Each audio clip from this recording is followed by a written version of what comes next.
بسم الله الرحمن الرحيم، والحمد لله رب العالمين، وأفضل الصلاة وأتم التسليم على سيدنا محمد وعلى آله وصحبه أجمعين. اللهم علمنا ما ينفعنا وانفعنا بما علمتنا وزدنا من لدنك علما إنك أنت العليم الحكيم. اللهم أرنا الحق حقا وارزقنا اتباعه، وأرنا الباطل باطلا وارزقنا اجتنابه. نرحب بكم أيها الإخوة والأخوات الفاضلات والإخوة الأحباء بهذه الأمسية، والتي ستكون إن شاء الله الجزء الثاني من سلسلة ذكرى الإمام العالم العلامة العارف بالله الغزالي أبو حامد الغزالي، والذي كنا في رحاب سيرته في 6 حلقات ماضيات مع شيخنا الفاضل عدنان إبراهيم هنا في مدينتكم فيينا. ونرحب بكم مرة أخرى باسم جمعية لقاء الحضارات وباسم مسجد الشورى وباسم الشيخ الفاضل عدنان إبراهيم، سائلين الله عز وجل أن تكون الجزء الثاني خيرا كما كان أوله في ذكرى هذا العالم المشهور. لقد قمنا أو أخذنا الشيخ عدنان برحلة سريعة في 6 حلقات نرجو الرجوع إليها والرجوع إلى ترجمة متواضعة للشيخ عدنان كمحاضر هذه المحاضرات في الجزء الأول من هذه السلسلة.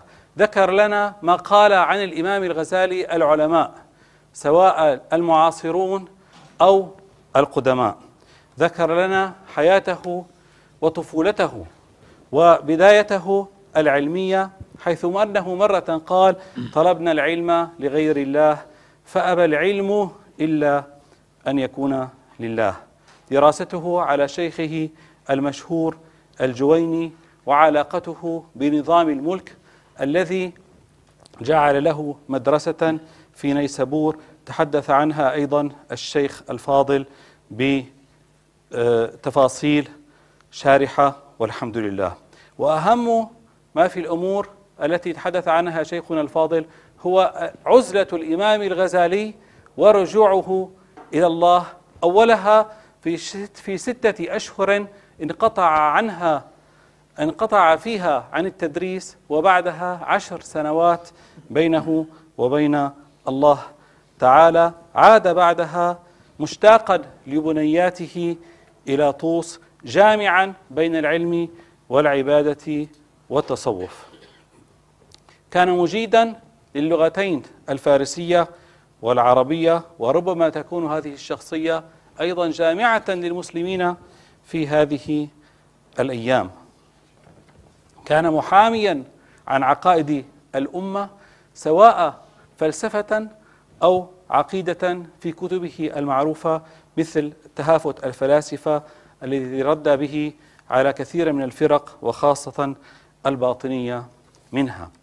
من أشهر كتبه الإحياء والمنقذ والتهافت، كما شرح لنا الشيخ الفاضل مسألة فلسفية معقدة اتهم بها الشيخ الإمام الغزالي بقوله: ليس في الإمكان أبدع مما كان، وشرح لنا أن هذا ليس كان قوله بل أخذ عليه، ولكنه كان نوعا ما يشبه الأقوال التي قالها، وشرح لنا الشيخ الفاضل تلابس هذا الموضوع.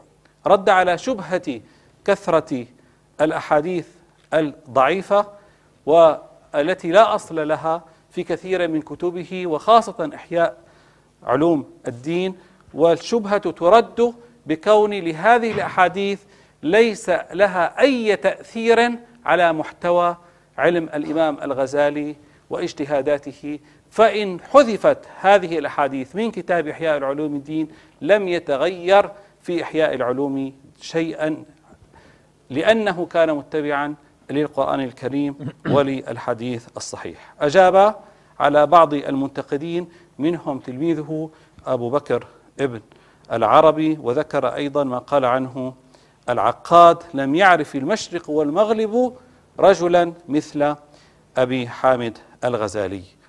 دروسه، فلسفته، فقهه، أصوله، عقيدته شرح أيضا عنها شيخنا الفاضل بإسهاب جزاه الله خيرا.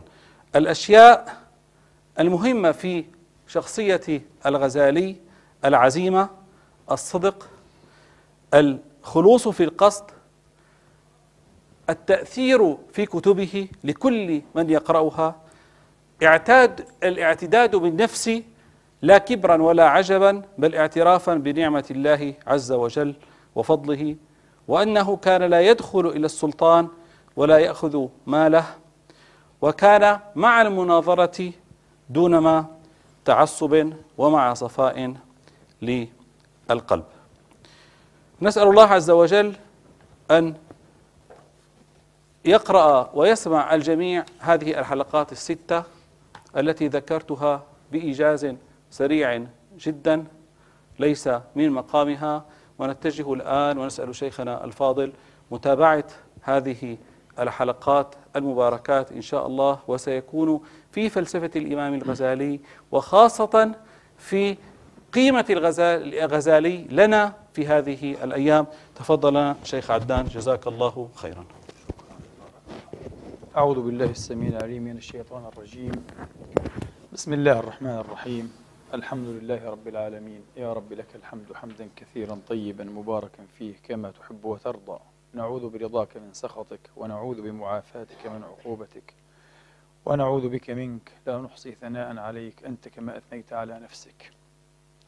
وأشهد أن لا إله إلا الله وحده لا شريك له، وأشهد أن سيدنا ونبينا وعظيمنا محمدا عبده ورسوله. اللهم صل وسلم وبارك عليه وعلى آله الطيبين الطاهرين وصحابته المباركين الميامين وأتباع بإحسان إلى يوم الدين. سبحانك لا علم لنا إلا ما علمتنا إنك أنت العليم الحكيم. علمنا ما ينفعنا وانفعنا بما علمتنا وزدنا علما وفقها، اللهم آمين. أما بعد، إخواني في الله، أخواتي في الله، السلام عليكم جميعا ورحمة الله تعالى وبركاته. وأشكر لكم مجيئكم المبارك هذا وحرصكم، كما أشكر من قبل ومن بعد أخي الفاضل أبا عدنان على جهده وعلى حرصه، وأسأل الله له مزيدا من الموفقية ولكم جميعا. إخواني وأخواتي، أود أن أبدأ هذه الحلقة السابعة بالحديث عن الغزالي والفلسفة. لن أقول الغزالي الفيلسوف للالتباس الحاصل في هذه المسألة، لكن سأتحدث عن الغزالي والفلسفة. طبعا إذا ذكر أبو حامد الغزالي ذكر معه وبذكره على التو كتابه الأشهر تهافت الفلاسفة. تهافت الفلاسفة، الكتاب الذي يتحفظ الناس تقريبا كلهم أو جلهم عنوانه، على أن كلهم أو جلهم لا يكادون يعرفون معنى هذا العنوان. ما معنى التهافت؟ هذه كلمة تقال حتى عند العوام، لكن تحديد المقصود بالتهافت ليس أمرا سهلا، أمر غامض كتبت فيه صحائف كثيرة أيها الإخوة. لكن الذي يبدو من مطالعة الكتاب أن أبا حامد قصد رحمة الله تعالى عليه بلفظة التهافت، قصد بها إلى معنى التناقض والتعارض، رأي يعارض رأيا، رأي يناقض رأيا، مع أن التهافت في الاستخدام السائد الآن قد يختص برأي بحياله لا بين رأيين. انتبهوا، ومن هنا التباس هذا العنوان، التباس هذا العنوان. فإذا ذكر الغزالي ذكر التهافت، وإذا ذكر التهافت ذكر تهافت التهافت، يعني في إشارة واضحة لا تخفى إلى المعركتين الحاميتين، حاميتي الوطيس، معركة إمامنا وحجتنا أبي حامد رضوان الله تعالى عليه مع الفلاسفة، ومعركة فيلسوف قرطبة أبي الوليد ابن رشد المتوفى سنة 95 و500، يعني بعد 90 سنة بالضبط من وفاة حجة الإسلام الغزالي، مع أبي حامد الغزالي، معركة فيلسوف قرطبة مع حجة الإسلام. إذن التهافت وتهافت التهافت. أبو حامد الغزالي رحمه الله تعالى إخواني وأخواتي ولد ونشأ وبزغ نجمه وعلى كعبه كما يقال في ميادين العلم والفنون المختلفة في عصر هائج مائج مضطرب، اضطرابات سياسية واضطرابات اجتماعية واضطرابات أيديولوجية وعقدية ومذهبية، عصر مضطرب جد اضطراب أو جد الاضطراب أو كل الاضطراب. هناك كما تعلمون الخلافة العباسية الذاوية الغاربة في مشرقنا، ومركزها مدينة السلام بغداد، وبالإزاء هناك الخلافة الفاطمية ومركزها مصر، ولها سيطرتها أيضا على أجزاء من بلاد الشام في الحقبة التي ولد فيها أبو حامد رحمة الله تعالى عليه. كانت حركة عبد الله البساسيري وهو من الشيعة كان منحازا للخليفة الفاطمي في القاهرة، فأحدث انقلابا في بغداد واعتقل الخليفة القائم بالله العباسي ووضعه في السجن، وصارت الدعوة والدعاء في الخطب الجمعية أيها الإخوة للخليفة الفاطمي في القاهرة، الخليفة الفاطمي في القاهرة. لكن السلجوقي العظيم ألب أرسلان أيها الإخوة ابن أرطغرل بيك استطاع أن يهزم البساسيري هذا وأن يعيد الخليفة القائم إلى سدة الحكم، وأن يعيد بالتالي الدعاء له. بنو بويه الذين كان لهم سيطرتهم غير الخافية حتى في بغداد كانت أهواؤهم وميولهم شيعية، كانت أهواؤهم وميولهم شيعية. في الوقت ذاته وفي الإبان نشطت الحركات الباطنية نشاطا عارما غير مسبوق، وعلى ما أشرت في المحاضرات السابقة اصطنعوا الوسائل اللا أخلاقية كالعنف والاغتيال أيها الإخوة، وخطف الناس ثم قتلهم وإخفاء جثثهم، إما بدفعها في أعماق الأنهار أو بإسقاطها في الآبار أو حفر حفائر لها ثم إخفاؤها، وأصبح الوضع لا يطاق. وعلى ما ذكر صاحب المنتظم وهو أبو الفرج ابن الجوزي كان المرء إذا خرج بعد صلاة العصر ولم يعد إلى المغرب أعلن أهله الإياس منه، قتلته الطوائف الباطنية. شيء مخيف، إلا أن هذه الطوائف الباطنية أيها الإخوة للأسف الشديد على عنفها وعلى إرهابها أصابت حظا من التلبيس على الناس وتغبيش الرؤية، بل وأصابت حظا من الأنصار. صار بعض الناس ينضوون تحت ألويتهم ويعقلون إلى معاقلهم. حجتنا أبو حامد رضوان الله تعالى عليه يحدثنا في المنقذ من الضلال والموصل إلى ذي العزة والجلال عن صاحب له صار باطنيا، صاحب من أصحاب أبي حامد، يعني يبدو أنه كان عالما وربما كان مختصا بعلم الكلام، علم العقيدة على المذهب السني الأشعري، إلا أن هؤلاء الباطنية قد أضلوه السبيل فاستحال باطنيا مثلهم. هذا حفز همة حجتنا وإمامنا رحمة الله تعالى عليه إلى أن يضع كتابا يفند فيه ويدحض شبهاتهم، ولا أقول حججهم لأنه في الحقيقة لا حجة لهم، وبتعبيره لا حاصل لهم، الحاصل أنه لا حاصل لهم في المنقذ من الضلال. على كل حال في الوقت عينه أيضا أيها الإخوة ارتفع نجم الفلاسفة المتفلسفة الحكماء، والفلسفة التي كانت سائدة آنذاك أو إذ ذاك في المشرق الإسلامي هي الفلسفة العقلية الأرسطية المعروفة بالمشائية، الفلسفة المشائية. نعم، وهذه الفلسفة لها متبنيات ولها مقبولات ومفروضات ومقررات تتصادم على طول الخط مع السائد من اعتقاد الموحدين، ومن أشهر ذلكم انتحالهم عقيدة أزلية العالم أو قدم العالم. القدم لا يعنى به في الاصطلاح الفلسفي ولا في الاصطلاح الكلامي أيها الإخوة الرجوع إلى بعيد في الزمان، بل إنكار ونفي الابتداء في الزمان أصلا. يعني المصطلح المعروف بماذا؟ بالأزلية، العالم أزلي. يعتقدون أن الكون أيها الإخوة كان لا يزال، كان ولا يزال، أي أنه أزلي، لم يخلق في الزمان، ليس له بداية في الزمان. عقيدة خطيرة، هذه عقيدة الماديين على كل حال، هذه عقيدة الماديين في كل زمان ومكان. الملاحدة والماديون بالذات أيها الإخوة يتبنون، تروق لهم عقيدة أن الكون لا بداية له، ويقولون بكل تبجح وانتفاج: كما أنكم تعتقدون بإله لا بداية له، ما المشكلة؟ نحن نعتقد بعالم لا بداية له. لو كان هذا محالا لاستحال في حق إلهكم، هكذا. طبعا هذا تخبيص أيها الإخوة وتخليط واعتباط. المسألة أدق من هذا بكثير. فرق بين مادة عمياء لا تدري من شؤونها شيئا وبين رب حكيم قدير عليم يشي الكون كله بثبوت هذه الصفات له لا إله إلا هو. فرق كبير. أتبدع الكون كعقد نظيم وتودع الذرة نظام السديم، طبيعة عمياء في ذاتها إنما المبدع رب عظيم. هذا هو الفرق. لكن هكذا هؤلاء أيها الإخوة يباهتون ويجاحدون ويماكسون، يتمحلون في القول والكلام.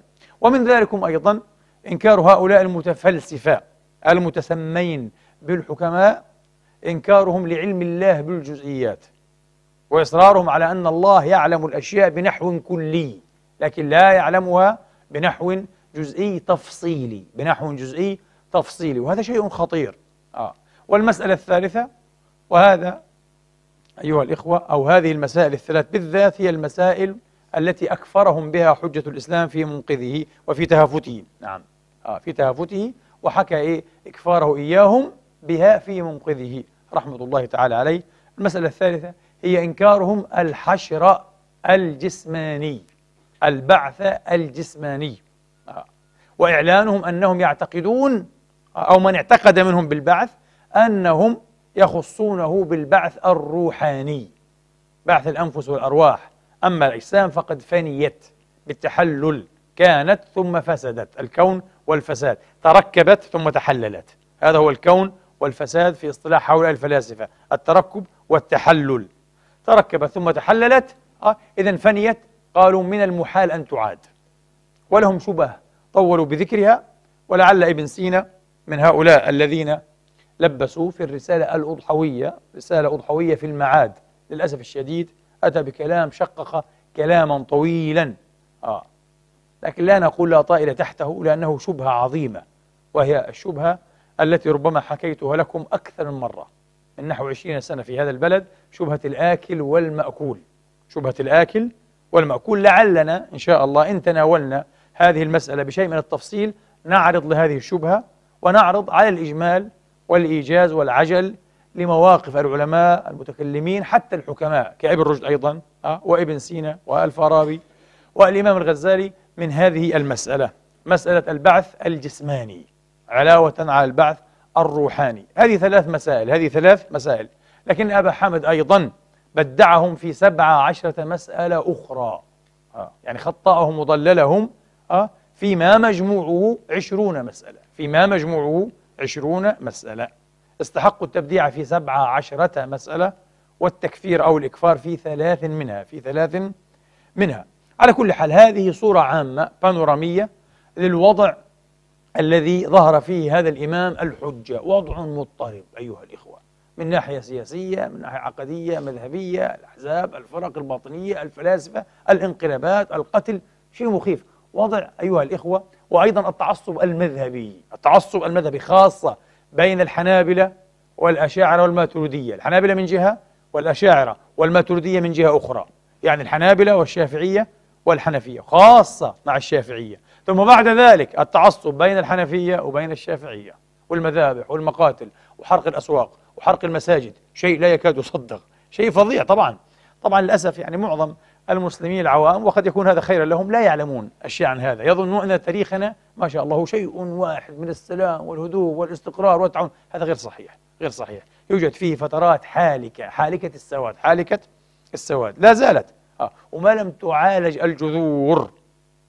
الجذور الأصلية أيها الإخوة الأساسية لهذه الأشياء، سيظل واقعها أيضا يفرز ألوانا من التعصب وضروبا من المنابذة والتباغض والشنآن الذي ينتهي إلى الإكفار، ومن ثم إلى المذبحة، كما أقول دائما للأسف، إلى الإكفار ثم إلى المذبحة والعياذ بالله. علينا أن نكون جادين في وعي تاريخنا وفي المكاشفة بحقائق واقعنا، وإلا فنحن أمة تضلل نفسها. نعم.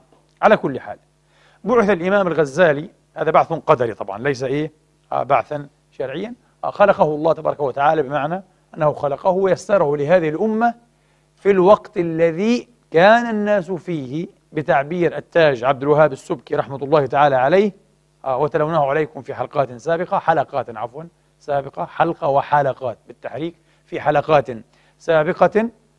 ظهر هذا الإمام والناس إلى رد فرية الفلاسفة أحوج من الظلماء لمصابيح السماء، أحوج من الظلماء لمصابيح السماء، وأفقر من الجدباء لقطرات الماء، وأفقر من الجدباء لقطرات الماء. على كل حال، جاء أبو حامد، وكما سنتلو عليكم اليوم إن شاء الله لدى الحديث عن تجربته المعرفية والروحية، أبو حامد خاض تجربة مزدوجة معرفية وروحية في آن، معرفية وروحية في آن، وكتب سجلا ذاتيا لهذه التجربة رائعا جدا. هو أحد 3 كتب مثلت القمة والذروة في إنتاج هذا الإمام، كما ذكرنا أيضا في حلقات سابقة. أعني المنقذ من الضلال والموصل إلى ذي العزة كتيب صغير من أعجب ما يكون، وترك أثرا عالميا على مال برانش، على ديكارت أستاذه من قبل، أعتقد على هيوم بشكل واضح، على كانت ربما. ولذلك الآن بعض مؤرخي الفلسفة الغربيين الأمريكان خصوصا يعتقدون أن أبا حامد هو واحد من 5 أو 6 عبر التاريخ الإنساني الأكثر تأثيرا. تخيلوا هذا ما لا يعرفه بعض الذين يسارعون إلى النيل وغمز قناة أبي حامد، وكما قلت لكم في حلقات سابقة بل إلى إكفاره وتكفيره. أبو حامد الغزالي صاحب الإحياء، أحاديث موضوعة. هذا استخفاف واستهتار، هذه حماقة، هذا نوع من الحماقة يدل على حمق القائل، وعلى أنه ليس في العلم ولا من الفكر في قبيل ولا دبير، وليس له شر ونقير في هذا الباب. نقول له ليس هذا عشك فادرج، ليس هذا عشك فادرج، رحم الله امرأ عرف قدر نفسه. ليس مثلك أصلا من يتصدى لمعرفة الغزالي، أصعب من ذلك بكثير، معرفته عليك أصعب بكثير من أن تدركه. يظنون أن العلم بتحفظ أحاديث وتخريج أحاديث وأسانيد، هذا يحسنه كل أحد، هذا عملية سهلة جدا جدا، عملية صناعية هذه. لكن أن تكون عبقريا في حجم الغزالي أمر غير مقدور إلا للندرة من العصر في العصور، من العصر في العصور، بل في مجموع وجملة عصور. هؤلاء يرون أن إمامنا وحجتنا هو واحد من 5 أو 6 على مستوى الفكر والفلسفة، هم الأعظم تأثيرا في تاريخ الفكر الإنساني. محمد معروف على مستوى العالم يا إخواني، كان ولا يزال وسيظل رحمة الله تعالى عليه. واليوم سنثبت لهم بالبرهان المدى الواسع والشأو البعيد، الذي بلغه هذا الإمام في العبقرية والإبداع والابتكار. لذلك ديبور في كتابه عن تاريخ الفلسفة الإسلامية الذي ترجمه العلامة الفيلسوف دكتور محمد عبد الهادي أبو ريدة المصري رحمة الله تعالى عليه وطيب ثراه، قال: لم يعرف الفكر العربي فكرا مبتكرا كفكر أبي حامد الغزالي. لا تقول لي ابن رشد، لا تقول لي الجويني، لا تقول لي مسكويه، لا تقول لي أبو حامد التوحيدي ولا الجاحظ ولا الفارابي ولا ابن طفيل ولا ابن باجة، ما في. أبو حامد صاحب الفكر المبتكر، الفكر المبدع، الفكر العميق، وبين ظفرين كما يقول المغاربة، بين قوسين أيها الإخوة، بين مزدوجين. هذا يعني تحت الحساب كما يقال الإخوة الذين تساءلوا لما أنت معجب بالغزالي، يظن أنني معجب بطريقة شاعرية عاطفية. لا، أصلا إعجابي لا يقدم ولا يؤخر سواء أعجبت أنا بالغزالي أو من أنا أو لم أعجب، الغزالي يبقى الغزالي، سواء أشهدت به أو تحامقت وترقعت، أصبحت رقيعا يعني أحمق، تحامقت وترقعت فغمزت قناته، يبقى الغزالي هو الغزالي، أليس كذلك؟ أشفق على الرأس لا تشفق على الجبل. هذا أبو حامد رحمة الله تعالى عليه. بالموقف من هؤلاء العباقرة الأفذاذ أيها الإخوة يمكن أن يعرف بعض قدر الرجل منا. تعرف إن قدرت هذا الرجل واستطعت أن تضع أصبعك على جوانب من عبقريته، نعرف أنك على الأقل تعبت تقنية على نفسك. أما إن أنكرت ذلك وزعمت عرفنا أنك تائه، عرفنا أنك من جملة التائهين، لا تدري ماذا يخرج من رأسك، لا تدري ماذا يخرج. نسأل الله يعرفنا بأقدار أنفسنا. طيب، أبو حامد الغزالي رحمة الله تعالى عليه حين أنجز هذا المشروع الضخم الهائل العظيم الخطر كما يقال والأثر في كتابيه الشهيرين مقاصد الفلاسفة، الذي عرض فيه لمسائل الفلسفة تماما كأحسن ما يمكن أن يعرض لها فيلسوف يتبناها. وهذا أيضا الكلام ليس عاطفيا. كل تقريبا الذين درسوا ابن سينا ومن قبله الفارابي ثم درسوا أبا حامد قالوا ما كان لابن سينا فضلا عن الفارابي، ابن سينا أفضل بكثير من من الفارابي في عرض الفلسفة الأرسطية. أصلا الفارابي يعني فيلسوف أخلاقي بدرجة أولى، كفيلسوف ميتافيزيقي إنتاجه ضئيل. ابن سينا كفيلسوف ميتافيزيقي إنتاجه هائل. النجاة والشفاء، موسوعتان خاصة الشفاء في 20 مجلدا. فيلسوف هائل رحمه الله وغفر له على ما كان منه. نعم، على كل حال، لكن بالمقارنة أبي حامد ما كان لابن سينا أن يحتج لفلسفته ومقبولاته كما فعل أبو حامد في العرض، في التصنيف، في الاحتجاج، حتى عرض الحجة وترصيفها شيء عجيب وجميل ومبسط باللغة العامية الآن طبعا. باللغة العامية مبسط سهل قريب، يمكن أن تفهم أبا حامد. من الصعب أن تفهم ابن سينا في مواضع كثيرة، لكن من السهل أن تفهم أبا حامد. وهذا يدلك على أن روحه روح فيلسوف الرجل، على أن ملكاته هي ملكات فيلسوف. لماذا؟ شيخ الفلاسفة أرسطو نفسه كان يقول علامة الفيلسوف الحق أنه يستطيع أن يفهم، لأنه فاهم. أي إنسان على فكرة في أي تخصص في أي فن إذا كان فاهما يمكنه ببساطة أن يفهم. أنا لي كلمة أقول فيها كيف نميز الفهم من غير الفهم.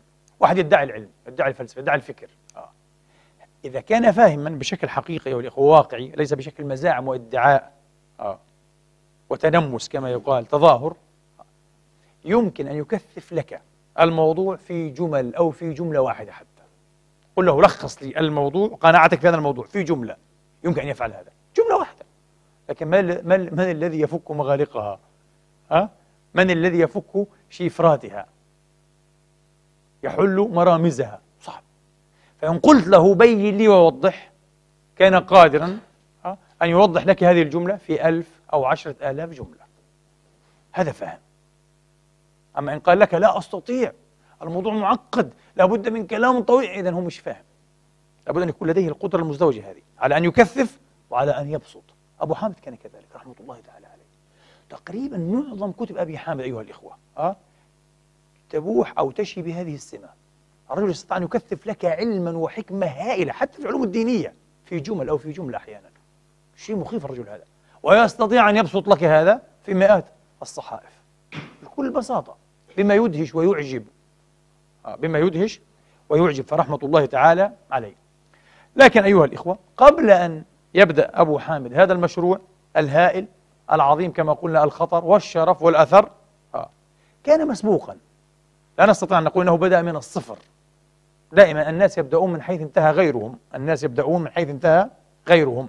لم يبدأ من نقطة الصفر، وإنما كان مسبوقا. مثلا هناك أعلام الاعتزال، أعلام المعتزلة الذين ناقشوا الفلاسفة في بعض المسائل. من أشهر هؤلاء أبو الحسين الخياط رحمه الله تعالى. أبو الحسين الخياط صاحب المعتمد في الأصول، كتاب مشهور جدا مهم في أصول الفقه أيها الإخوة، وصاحب الرد على ابن الراوندي الملحد. هناك ابن الراوندي إمامي شيعي مش ملحد، وهناك ابن الراوندي الملحد الذي ألحد والعياذ بالله. فأبو الحسين ابن الخياط أو الخياط له كتاب في الرد على ابن الراوندي الملحد. نعم، اشتبك فيه مع الفلاسفة في مسائل محدودة قليلة. أبو حامد استفاد منه. حين تقارن ماذا قدم أبو الحسين تستطيع أن ترى أنه أثر في أبي حامد. أبو حامد استسلف هذه الأشياء. الإمام الجويني خاصة في الشامل، في الإرشاد لا، أنا قرأت الاثنين. في الإرشاد لا يظهر هذا الشيء، لكن في الشامل بالذات، وهو أوسع طبعا من الإرشاد كتاب متوسط. أما الشامل فهو كتاب مسهب وبسيط كما يقال، بسيط كبير أيها الإخوة. نعم، اشتبك أيضا مع الفلاسفة في نقاط معينة. ابن حزم فعل ذلك مرات يسيرة، اشتبك مع الفلاسفة وغير هؤلاء. أبو حامد قرأ هذا التراث كله واستفاد منه، وهو لا ينكر أيها الإخوة، دائما لا ينكر فضل المتقدم، فضل السابق، لكنه صرح بما هو الحق في ذاته، أنه لم يسبقه أحد في أن فرغ نفسه أيها الإخوة بلغة العصر يعني لإنجاز مشروع شامل متكامل. هذه هي الفلسفة تقريبا، هذه مسائل الفلسفة الرئيسة، كل هذه المسائل، وهذا موقفي منها كمفكر وعالم ومتكلم إسلامي. لم يفعل هذا أحد من قبله، ولذلك هو سابق في هذا الباب. هذه مزية عمل أبي حامد، عمل شامل متكامل، عمل كلي. ولذلك فعلا عانت الفلسفة بعد ضربات أبي حامد معاناة قاسية، بلا شك بلا شك. لم تمت كما يقال، لا، والضربة لم تكن قاصمة، لا، بالعكس. بعد أبي حامد أيها الإخوة أنتج الفلاسفة أو المتفلسفون عددا من الكتب فاق ما أنتج قبل أبي حامد، ردة فعل. ولكن ضربات أبي حامد كانت أيها الإخوة قاسية، وإن لم تكن قاصمة قاسية ومسددة في كثير منها. كثير من هذه الضربات كما سيأتيكم نماذج يسيرة كان مسددا تماما، ولا زال العصر تلو العصر يقف مسعدا ومساعدا لأبي حامد، أنه كان أحظى وأسعد بالحق. نعم، خاصة الآن في العصر هذا، عصر العلم الحديث والمعاصر، أبو حامد ينتصر، كل يوم ينتصر أبو حامد، ابن رشد يتراجع. انتبهوا، عكس ما يظن بعض الناس الذين، وأنا أيضا أنبه على هذا بين مزدوجين للأسف الشديد. أبو حامد ظلم كثيرا، أبو حامد ظلم كثيرا، وتقريبا هذه قاعدة: ما من إنسان ينبل أيها الإخوة يصبح له ذكر وسيط شائع وكبير إلا ويظلم من العلماء، من إخوانه العلماء والمفكرين. طبعا يريدون أن يقدحوا فيه، فيقدحون فيه بأوهن الأسباب، وأحيانا بطريق هو إلى الافتئات أقرب وإلى الظلم والبهت أيها الإخوة. يعني يقول قولا هم يتبنونه ثم يزعمون أنه لا يقول به، وهذا من أخطائه. يقول هو قال بهذا، اليوم سيأتيكم نماذج على هذا، قال بهذا تفصيلا. لما لم تقرأوا على الأقل؟ وإذا قرأتم لما جحدتم هذا الشيء؟ لكي يقال إنهم نقدوا شيئا على أبي حامد. لا يجوز، الله يحب الإنصاف، الله يحبه، وليس أبو حامد بالمعصوم، بلا شك له مواطن أخطأ فيها، جانبه الصواب في كثير أو في قليل، لأنه ليس معصوما، ليس نبيا. لكن أيها الإخوة يعني أن نلزمه بما لا يلتزم، وأن نخطئه فيما أصاب فيه، ثم نحن نتبنى صوابه ونزعم أنه جفاه، فهذا والله من الظلم، ظلم بين وصريح. سيأتيكم نماذج من هذا الظلم. للأسف هناك كلمة في القرن العشرين وحتى في القرن الحادي والعشرين، لا أدري من أول من قال بها، أن أبا حامد بإنكاره السببية، وبين قوسين هو لم ينكر السببية، سأوضح هذا اليوم بطريقة علمية وفلسفية. لم ينكر السببية، بإنكاره السببية، بإنكاره العلية يعني أو السببية، ساهم في تأخير قافلة العلم بالمعنى الإمبريقي التجريبي للعلم، ساينس يعني، ساهم. أبو حامد هو المسؤول عن هذا. هذه كلمة قالها الشيخ محمد الغزالي، قالها غيره، كثيرون صاروا يقولونها حتى من دارسي الفلسفة، وهي كلمة ظالمة وجاحدة وغير صحيحة بالمرة غير صحيحة، وسوف أشرح لكم لماذا هي بالمرة غير صحيحة. وأبو حامد لم يساهم، بالعكس، سوف ترون اليوم أن أبا حامد لو قدر حق قدره وعرف مقدار إنجازه أيها الإخوة وعطائه وابتكاره، لكان في مقدمة المساهمين في تقدم العلم الطبيعي والتجريبي. أبو حامد العكس، ظلم. فلا بد من الإنصاف، وإياكم أن تنتحروا أشياء دون أن تقارنوا بأنفسكم.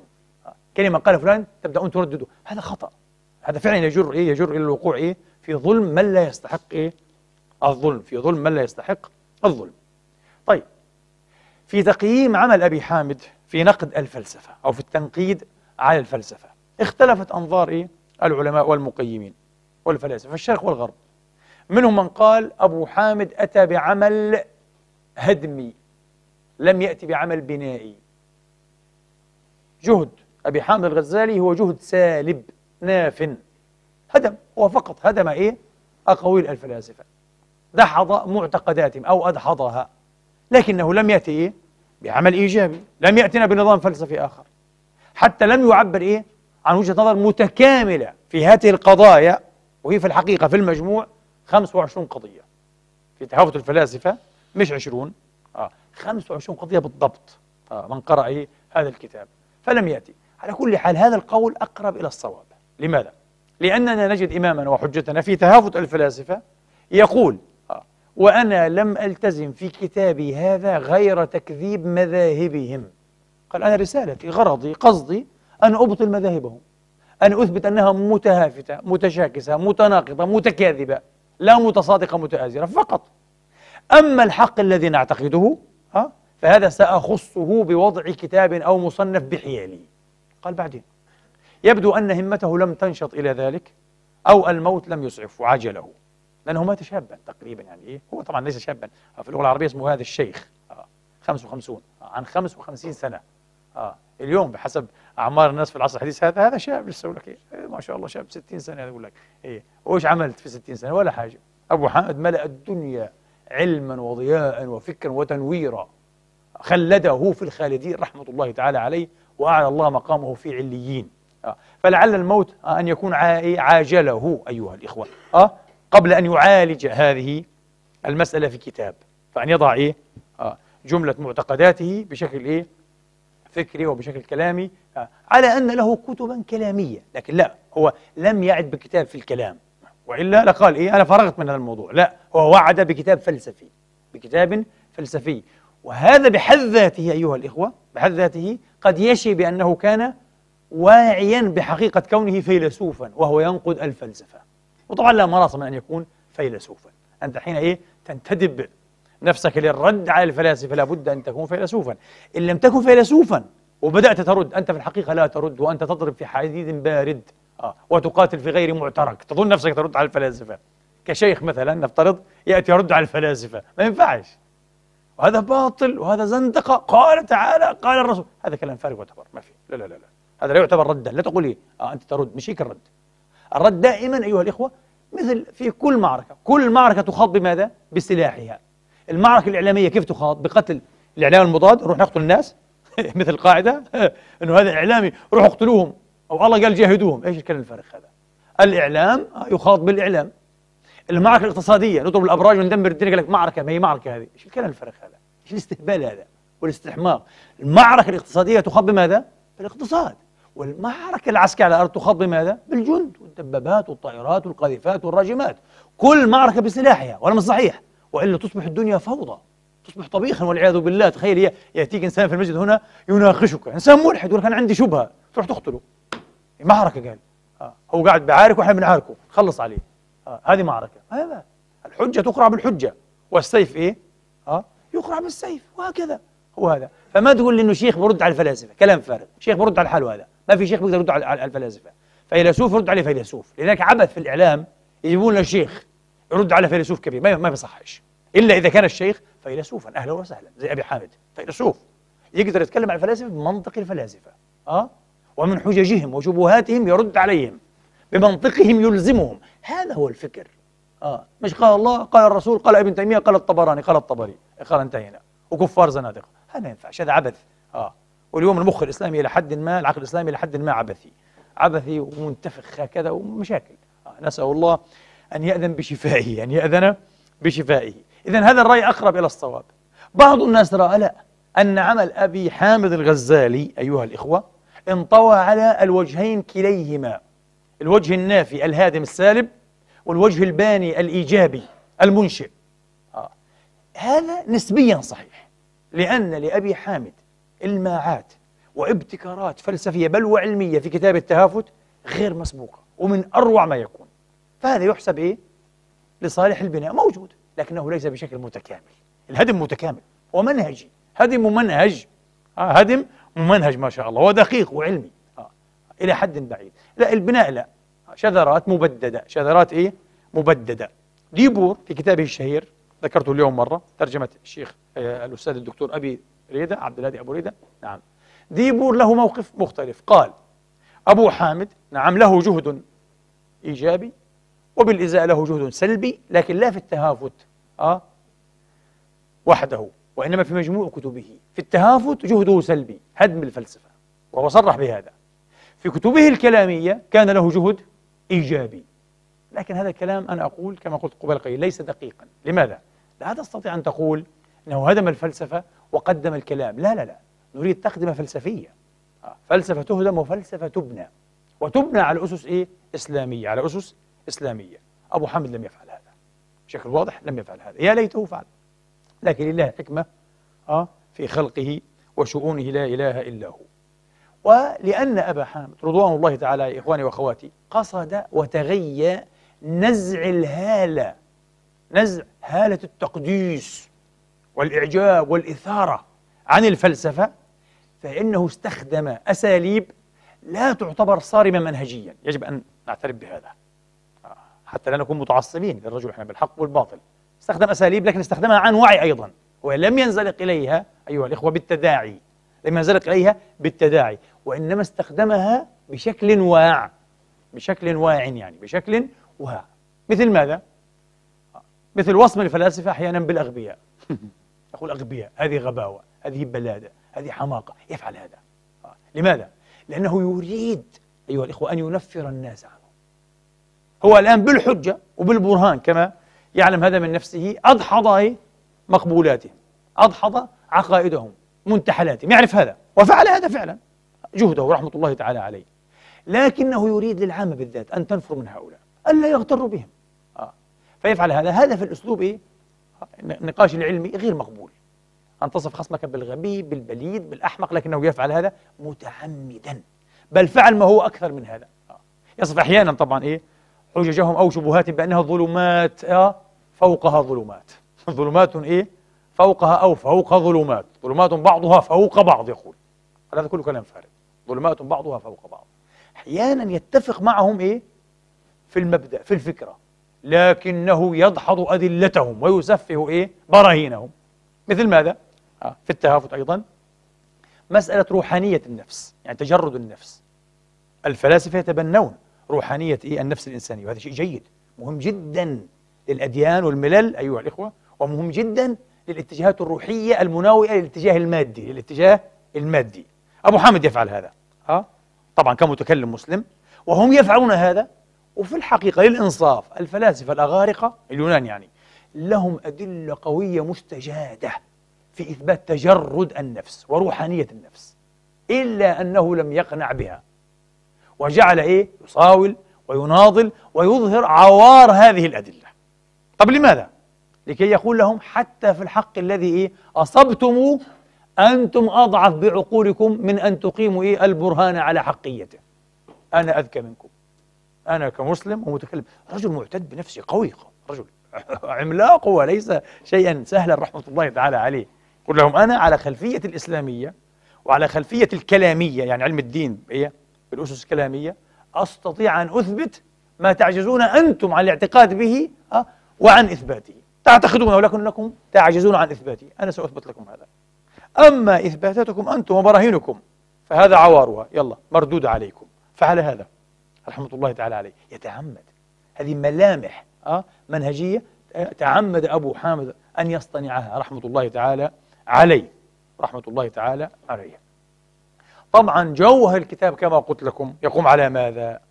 على إبراز، لا أقول تضخيم، لا إبراز. الرجل كان منصفا إلى حد بعيد جدا على إبراز تناقض أقاويل الفلاسفة. هذا يقول شيئا وهذا يقول ضده، هذا ينتحل شيئا وهذا يبطله. طب لو كانت هذه العلوم الفلسفية وخاصة طبعا الميتافيزيقا ما وراء الطبيعة، لو كانت حقا في ذاتها كما يعرضها هؤلاء، لاتحدت ماذا؟ أقوالهم وتسالمت واتفقت على مقررات بأعيانها، لكنها متخالفة متشاكسة باستمرار. يقول رحمة الله تعالى عليه بالحرف: ولو كانت علومهم الإلهية، ما معنى الإلهية؟ يعني الميتافيزيقية، ما وراء الطبيعة. انتبهوا، مش المقصود ما وراء الطبيعة يعني بس الجن والملائكة والجنة ونار الله، لا لا لا، حتى في عالم الطبيعة هذا مباحث ما وراء الطبيعة موجودة وكثيرة جدا جدا. من تابع معنا دروس الفلسفة يستطيع أن يفهم هذه التفرقة. انتبهوا، لأنه بعض استمعنا إلى بعض الأكاديميين للأسف غير متخصصين في الفلسفة، ما وراء الطبيعة يعني الله والملائكة والجنة والنار، لا هذا خطأ طبعا. فلسفة ما وراء الطبيعية باختصار هي الفلسفة التي تدرس الوجود بما هو as is، يعني هو هذا، أو as such كما هو. فهذه اسمها الفلسفة الماورائية. ليش سموها الماورائية أو ما وراء الطبيعة؟ بعد 100 سنة تقريبا على وفاة أرسطو جاء أحد تلامذة تلاميذه ورتب أعمال أرسطو نشرية هكذا مستنسخة، ينشر أعمال أرسطو بين طلاب الفلسفة. فالمباحث التي تدرس الوجود بما هو جعلها أيها الأخوة في الترتيب في الحيز المرئي، جعلها بعد مباحث الطبيعة، دراسة أجرام السماوات والأرض والمعادن والآخره والنبات والحيوان، كل هذا اسمه الفيزيكس أو الطبيعيات. لما خلص من الطبيعيات قال نيجي نتكلم عن دراسة هذه المسائل. فإيش قال هذه أتت بعد الطبيعة، ميتافيزيك. إيش بعدها في الكتاب يعني في الترتيب. وهذا المصطلح مضلل إلى الآن يضلل معظم الدرس، يقول لك ما وراء الطبيعة، يعني معناها الله والجنة والنار. لا لا لا، هذا يدخل في الطبيعة، لكن حتى الطبيعة، مباحث الطبيعة إذا أردت أن تدرس الوجود كوجود مش كمتعينات عاد، كشمس وقمر وأرض وأنا وأنت وخشب، لا لا لا، هذه دراسة طبيعية. لا، الوجود كوجود بما هو، الوجود بما هو، هذا اسمها ميتافيزيكس، ما وراء الطبيعة أو الميتافيزيقا. يبدو أن الوقت أدركنا، نكتفي بهذا القدر إن شاء الله، على أن نكمل في حلقة جائية. والسلام عليكم ورحمة الله تعالى وبركاته.